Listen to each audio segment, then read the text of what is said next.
Assalamualaikum warahmatullahi wabarakatuh.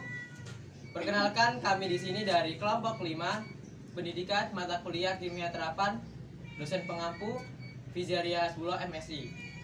Dengan anggota saya sendiri Muhammad Ilham Saputra, NPM 2121016. Saya Cinta Aulia, NPM 2121020. Saya Rafli Rizky Antariksi, NPM 2121018. Saya Gilang Pratama, NPM 2110042.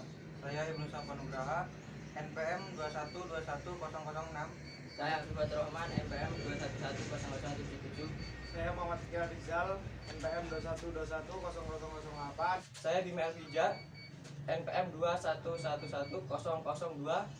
Saya Kunagali Laksana, NPM 2111048. Video ini kami buat untuk mempraktekkan tentang penggunaan bahan kimia dalam kehidupan sehari-hari dan perubahan bahan kimia. Bagaimana videonya? Silahkan Berikut adalah penggunaan bahan kimia yaitu sabun untuk mencuci tangan dalam kehidupan sehari-hari. Ya, seperti ini contohnya.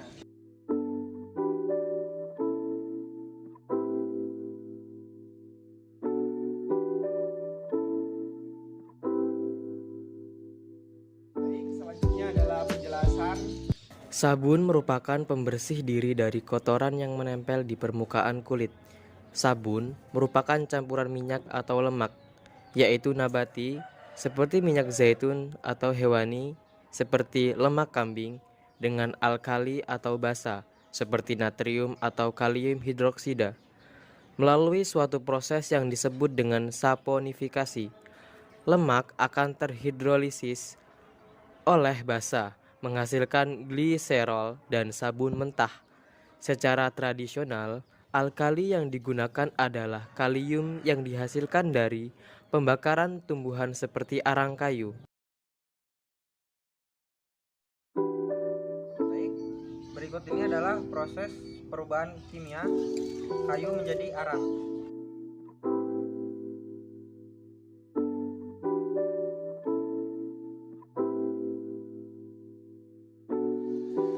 Berikut penjelasannya. Pembakaran adalah reaksi oksidasi di mana terjadi reaksi antara suatu zat dengan oksigen. Jika suatu zat mengalami pembakaran, sudah pasti zat tersebut mengalami perubahan struktur secara kimia. Pembakaran kayu merupakan salah satu contoh perubahan kimia saat kayu dibakar, sehingga menghasilkan reaksi H2O dan CO2.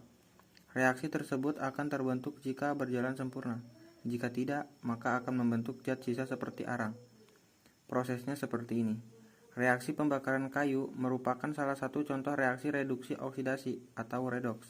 Spesies indikator dalam reaksi tersebut adalah oksigen di udara, sehingga tanpa kehadiran oksigen, reaksi pembakaran tidak dapat terjadi.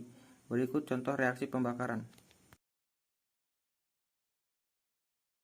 Oke, melanjutkan dari video yang sebelumnya, yaitu tentang penggunaan bahan kimia dan perubahan kimia.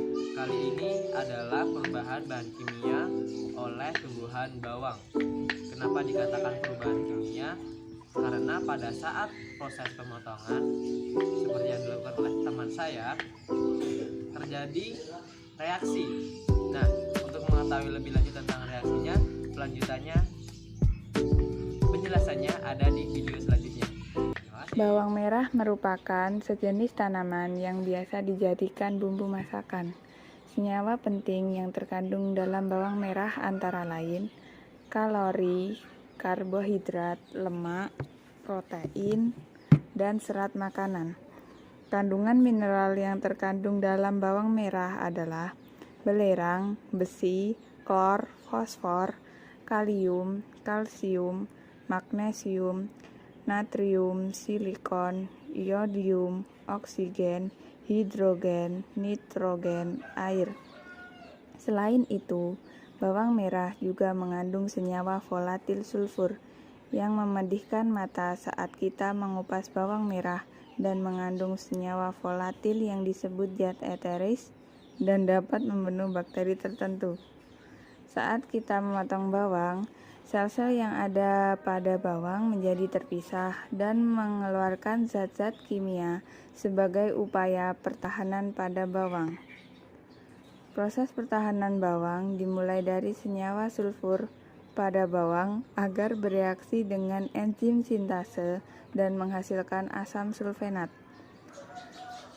Asam sulfenat bersifat tidak stabil sehingga akan cepat berubah menjadi senyawa yang lebih stabil, yaitu propanetiol S oksida. Senyawa ini bersifat menguap dengan cepat sehingga masuk ke mata dan membentuk asam sulfat. Video ini kami buat untuk memenuhi mata kuliah kimia terapan. Dan demikian video ini kami buat, semoga dapat bermanfaat dalam kehidupan sehari-hari. Saya akhiri, wassalamualaikum warahmatullahi wabarakatuh. Hidup mahasiswa! Hidup mahasiswa!